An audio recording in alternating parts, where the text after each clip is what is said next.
guys. Okay guys, going to make this what an old doc I knew called a twofer. So you can see that with this ottoman, the Aldi's ottoman, you can flip it over for a tray like I said. Also, I found that when you flip this up, you have instructions, which pretty much you don't need because it's self-explanatory, but there's some other colors that maybe you'll find at your Aldi's. Mine was down to gray and this color, so it was this color. But here's what I've done with mine.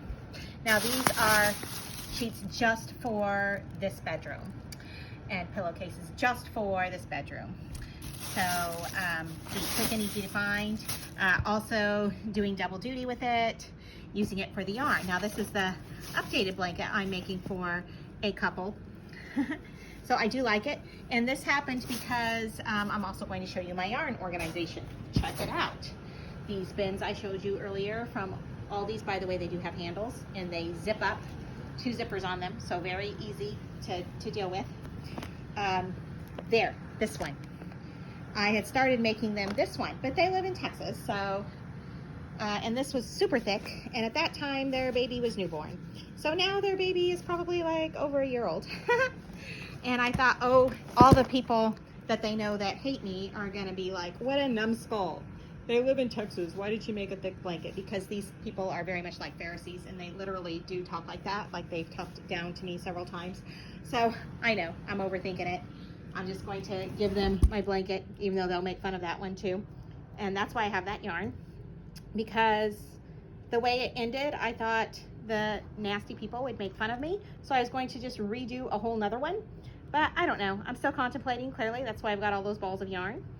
Or I'll just make them and sell them and avoid the nasty people and their nasty comments, right?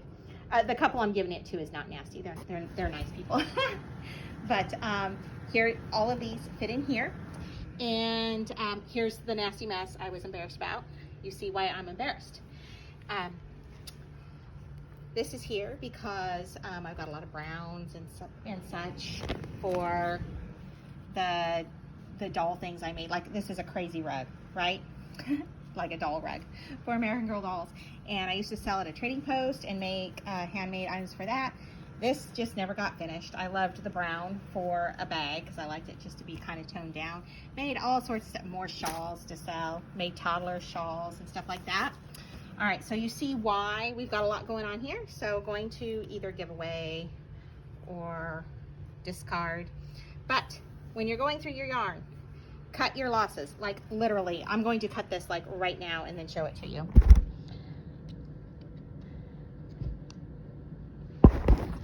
Okay, so as you go through your pile, do that. And if you have to, just, you know, if you have to throw stuff away, throw it away. And I don't like to, I like to recycle as much as I can. It like goes against the grain not to make use of everything that I can. So that is hard, I know, but sometimes you have to. And then check this out. When you have unfinished projects, you can put them in a bag, but this is probably just going in the trash.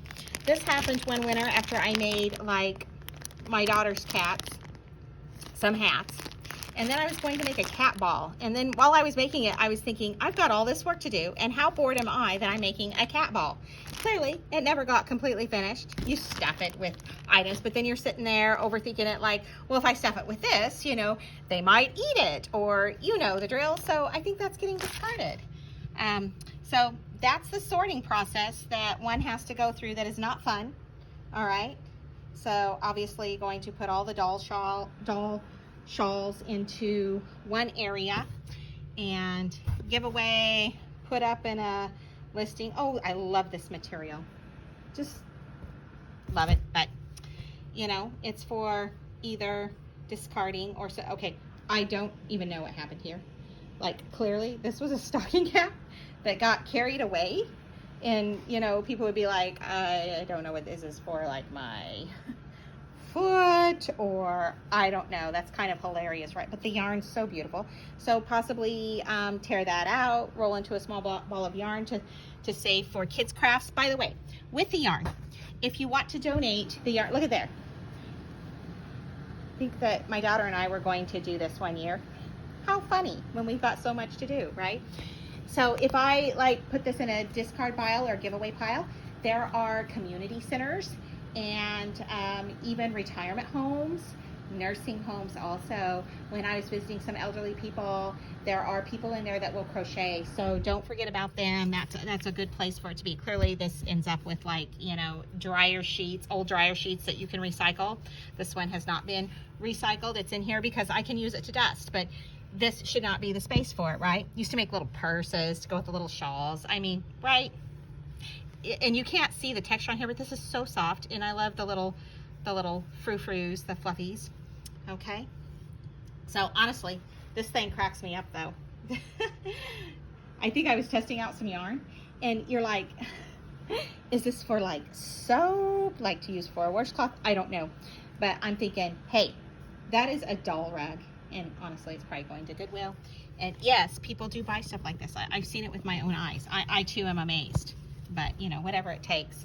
Great yarn like this. Apparently I was making a spring scarf because, like, is this going to keep anybody warm? No, but the colors are awesome. Or it's so long, maybe it's, I don't even know. It'd be too long for a belt, right? Okay, so, oh, socks. Dollar Tree. See, this is where I also hide stuff like for Easter and stockings. Got Easter coming up, and I usually do things for the whole family, including Mimi and Papa. So I pick up socks at the Dollar Tree. So those look like they're destined for the Easter egg hunt. Yes, I know. I've said many times Easter is about resurrection. But do we participate in the fun? Yes, because my kids have since they were little. And we do tell the true story of the resurrection. But look at this, little kitties. My daughter loves cats. So I'm always hoping that she finds those. Or sometimes I will do custom bags and custom areas to hide, which really gets crazy. Keep the Dollar Tree. Look at there, another one. These two should go to one of the nursing homes. Also, the socks. Here, I'll show you these. You can get these for people that you find and talk to on the street. You know, if you're helping them out, whatever way you're helping them out, help them out. And then a lot of times they need socks. And I get girl colors, you know, female colors, and I get dark. These seemed too small, so I had picked some up, some longer socks and thicker socks at Kohl's on clearance, because where I live and where we went on some trips where I got to talk with some of the homeless people, it was colder, and it was actually unusually cold that time of year in one of the places we went. That was Portland. But you can pick those up for $1. And recently, the Promise books over at Hobby Lobby, since we're talking about the homeless people, and trying to, you know, command for them and talk with them and find things that they want us to pray for or help them with. The Promise books, some of them do like them. Not everybody wants to carry one around because, you know, they have to carry their stuff around, but some of them do. And over at Hobby Lobby recently, at my local Hobby Lobby, the Promise books were down to like $2.99. So I grabbed a couple more because those do tend to go fast sometimes. You never know who you're going to run into, whether you're out doing your regular errands or if you go seeking to try to see how some of the people that you've met are doing. So please keep the homeless people in prayer. And yeah, making some progress, guys. And no, I still have not finished soldering my customer's order, and I've got some other orders to ship, so I better get to it. Plus I could smell a little while ago my kids were making some nuggets, so I ran down there. There was not a nugget to be had, which I don't blame them. They, you know, it was way past their time for eating. So they would have been starved. And ran down there and I put 2 chicken patties that you can get, you know, for under $8. They used to be under $7, more like $6 a long time ago, a couple years ago. Now they're under $8, but they're still an economical choice. They're fairly quick. You can microwave them, but I'm doing them toaster oven because those nuggets in the toaster oven smelled so good. And then use them in a salad, put them with a salad. So I'm going to go do that because it smells so good in my house and I have not eaten since this morning. So you guys, oh, sorry, that's what I'm giving you to stare at. It looks so bad, but this was full and embarrassing.